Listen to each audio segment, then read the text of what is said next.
Question देख लेते हैं। क्वेश्चन है structure of an isomer of compound C4H9Br which is more reactive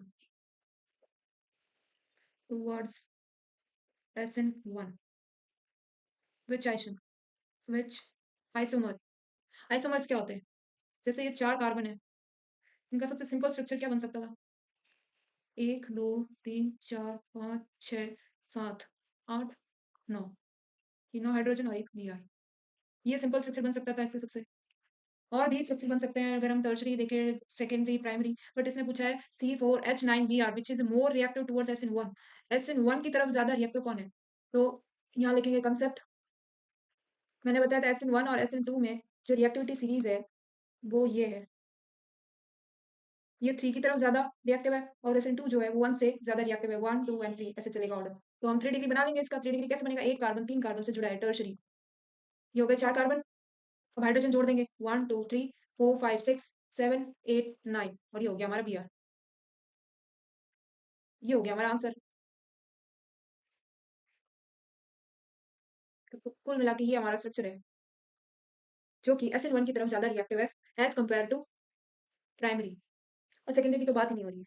अगर हमें पूछा होता रिएक्टिविटी सीरीज पूरी लिखो जितने आइसोमर है, तो पहले हम बनाते 3 डिग्री, फिर हम बनाते 2 डिग्री और लास्ट में बनाते 1 डिग्री SN1 की रिएक्टिविटी के लिए। नेक्स्ट क्वेश्चन करेंगे। Out of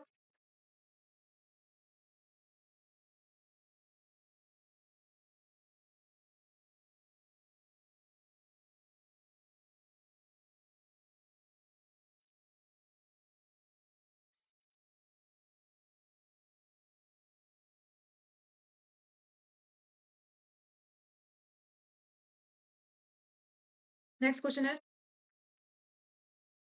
out of CH3 CH CH2 Cl CH3 and CH3 CH2 CH Cl वाले कार्बन पे CH3 which is more reactive towards SN1। अब तो ये कंसेप्ट आपको रट गया होगा, इतने क्वेश्चन करवा दिए।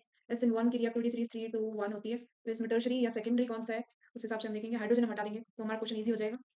ये हमारा स्ट्रक्चर है, ये Cl और ये यहाँ आ रहा है C। तो बताओ ज्यादा रिएक्टिव कौन सा होगा? दोनों में डिफरेंस क्या है? ये Cl है और ये Cl है, ये डिफरेंस है। इसमें Cl ब्रांचिंग में आ रहा है, इसमें C ब्रांचिंग में आ रहा है। इसको मैंने ऐसे लिख दिया, ये सिंपल चेन और ये Cl लगा दिया यहाँ पे। ये और ये सेम है। इन दोनों को हम कंपेयर करते हैं तो SN1 की तरफ ज्यादा रिएक्टिव कौन सा होगा? ऑब्वियसली ये वाला। क्यों? क्योंकि ये सेकेंडरी है। ये तो सिंपल सिंपल है, 1 डिग्री। डिग्री किस पे डिपेंड करती है? ब्रांचिंग पे। और ब्रांचिंग किस पे डिपेंड करती है? जब कार्बन ब्रांच में हो। यहाँ तो Cl है तो ये 1 डिग्री होगा। 2 डिग्री तो ये वाला होगा जिसकी ब्रांचिंग में कार्बन है। तो इसलिए ये वाला ज्यादा रिएक्टिव है एज कंपेयर टू दिस, क्योंकि SN1 की जो रिएक्टिविटी सीरीज है वो 3 डिग्री 2 डिग्री 1 डिग्री है। ये हमको रीजन में लिखना है और लिखना है कि इसका जो कार्बोकेटाइन है वो ज्यादा स्टेबल है एज कंपेयर टू दिस। ये 2 रीजन आपको लिखने ही लिखने हैं SN वाले क्वेश्चन में, चाहे वो SN2 वाला क्वेश्चन आ रहा हो या SN1 वाला। SN2 में आपको सिर्फ एक रीजन लिखना है रिएक्टिविटी सीरीज, और SN1 में 2 रीजन लिखने हैं, SN2 में एक रीजन लिखना है। आगे बढ़ते हैं। Next question.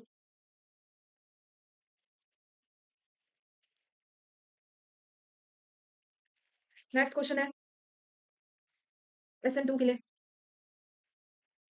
CH3 CH2 Br और नेक्स्ट CH3 CH3 Br।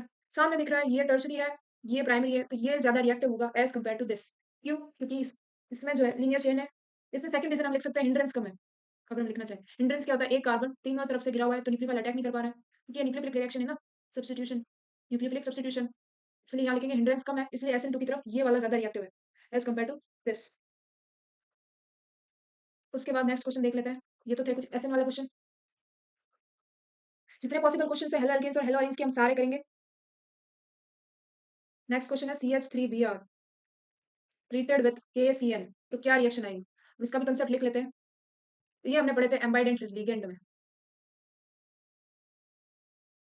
पहले वाली वीडियोस अगर आपने देखी हो। एम्बाइडेंट लिगेंड क्या होता है? जो लिगेंड दोनों साइड से अटैक करते हो, ये सी से भी अटैक कर सकता है, एन से भी कर सकता है। एन सी ये बॉन्ड बन सकता है और सी एन ये बॉन्ड भी बन सकता है। NO2 भी था इसमें। इसमें एक के और एजी के साथ कंफ्यूजन था, तो उसमें हमने कंसेप्ट रखा था एजी जो है उसकी ये स्लैंट लाइन है और एन की भी ये स्लैंट लाइन है, तो चाहे NO2 आए या CN आए, एन से रिएक्ट करेगा एजी। और के वाले के लिए रखा था, के जो है ये वाला, ये स्ट्रक्चर सी टाइप बन रहा है, तो के जो है के सी में तो सी से रिएक्ट करेगा, और NO2 में ओ से रिएक्ट करेगा, इसमें भी सी वाला बन रहा है स्ट्रक्चर। तो ये था हमारा ट्रिक याद करने के लिए। तो यहाँ के सी एन आया है, तो ये देखो ये मोल्डेड स्ट्रक्चर है और ये सी का, तो ये सी से रिएक्ट करेगा, तो यहाँ क्या होगा, के बी आर निकल जाएगा। मैं बाय प्रोडक्ट निकालना, रिएक्शन अपने आप होगी, मैंने कहा था। तो बाय प्रोडक्ट क्या बताते हैं, के सी एल, NaCl, H2O। तो यहाँ के सी एल क्या है, यहाँ पे हेलोजन है, तो के बी आर भी निकाल सकते हैं, तो यहाँ के बी आर निकल जाएगा और सी एन अटैच हो जाएगा। कैसे होगा, क्योंकि अबैंडेंट लिगेंड है, तो मैंने बताया था के है, तो ये सी से अटैक करेगा, तो सी एन, CH3 CN जो है हमारा प्रोडक्ट बन जाएगा इसमें, और यही हमारा आंसर है। और अगर इसका नेमिंग भी लिख दे तो और अच्छा, ज्यादा मार्क्स तो नहीं मिलेंगे बट फुल मार्क्स देने की कोशिश करेगा टीचर। ये एक कार्बन है तो लिखेंगे मिथाइल, और ये है साइनाइड ग्रुप, मिथाइल साइनाइड इसका आंसर होगा। Next question.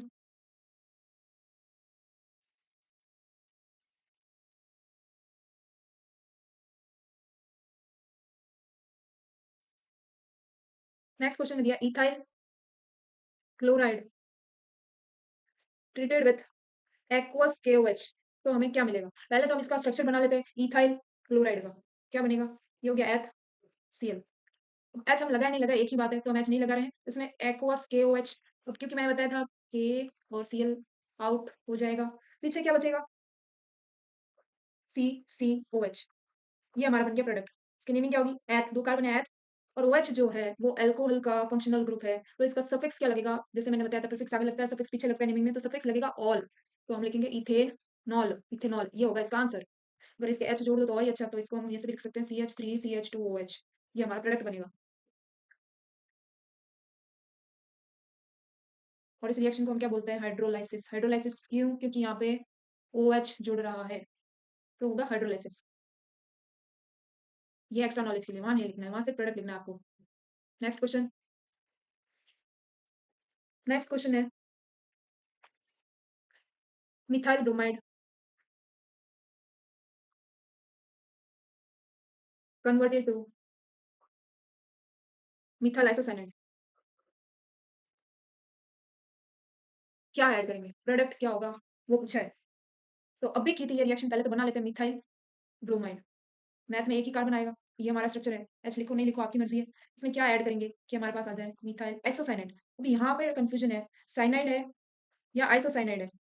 ट्रिक बताई थी, अगर एन से रिएक्ट करेगा तो बनेगा आइसोसाइनाइड, और साइनाइड बनेगा जब सी से रिएक्ट करेगा। तो एन से किस किस में रिएक्ट करेगा, जब वहाँ पे एजी प्रेजेंट होगा, क्योंकि ये स्लैंट लाइन जो है दोनों में प्रेजेंट है, ये हमारी ट्रिक थी। तो हम डायरेक्ट यहाँ लिख देंगे AgCN, AgCN से रिएक्ट करते ही AgBr निकल जाएगा, और यहाँ रह जाएगा एन से रिएक्ट करेगा सी, तो CH3NC, ये बनेगा हमारा प्रोडक्ट। इसका नाम होगा मिथाइल आइसोसाइनाइड, जैसा क्वेश्चन में दिया है। ये थे कुछ कंसेप्ट वाले क्वेश्चन। अब थोड़ा अलग टाइप के क्वेश्चन करते हैं। लास्ट क्वेश्चन,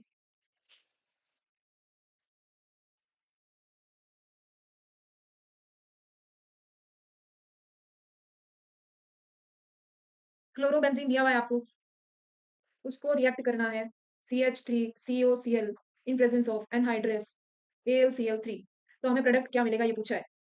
इसके लिए क्या कंसेप्ट है, 4 या 5 रिएक्शन थी इसमें, ESR में, इलेक्ट्रोफिलिक सब्स्टिट्यूशन रिएक्शन में, nitration, sulphonation, Friedel Crafts alkylation, Friedel Crafts acylation, और एक रिएक्शन थी हेलोजिनेशन। इन सब में क्या प्रोडक्ट यूज किया था, नाइट्रेशन में तो था H2SO4 और HNO3,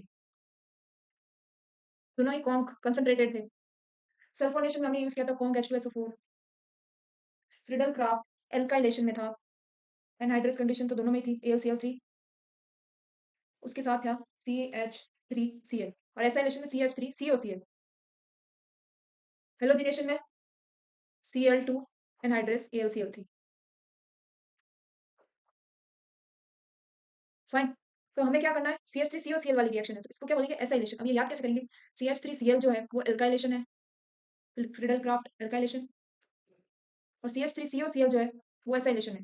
तो एल्काइल ग्रुप में सी नहीं है, तो यहाँ हम सी नहीं लगाएंगे, डायरेक्ट CH3Cl लिखेंगे, और एसाइलेशन में सी प्रेजेंट है इसलिए हम CO लिखेंगे इनके बीच में, CH3COCl। तो ये एसाइलेशन वाली रिएक्शन है, ये आपको याद रखना है। ये 5 ही रिएक्शन है ESR में, और ये आती है वेरी वेरी इंपॉर्टेंट, ये याद रखना है क्या जोड़ने पे कौन सी रिएक्शन होती है। तो यहाँ हमारा प्रोडक्ट क्या बनेगा,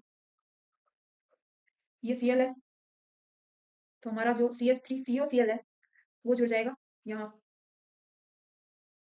एक प्रोडक्ट तो ये बनेगा और एक प्रोडक्ट बनेगा। अब यहाँ से ही क्यों जुड़ा? बिकॉज यहाँ वाला H हो चाहे यहाँ वाला H हो, Cl लेके जाएगा, HCl निकलेगा। तो जहाँ से बॉन्ड टूटा है वहीं से जुड़ेगा। तो इसलिए CO से बॉन्ड जुड़ा है, COCH3 है दोनों में। इसमें भी मेजर प्रोडक्ट जो है पैरा वाला बनेगा, ये माइनर प्रोडक्ट बनेगा। रिपल्शन हो रहा है और यहाँ पे क्या है, सिमेट्री है, इसलिए ये मेजर प्रोडक्ट बनेगा एज कम्पेयर टू दिस। लिखने दोनों है और मेजर माइनर नहीं भी लिखोगे तो भी चलेगा। उसके बाद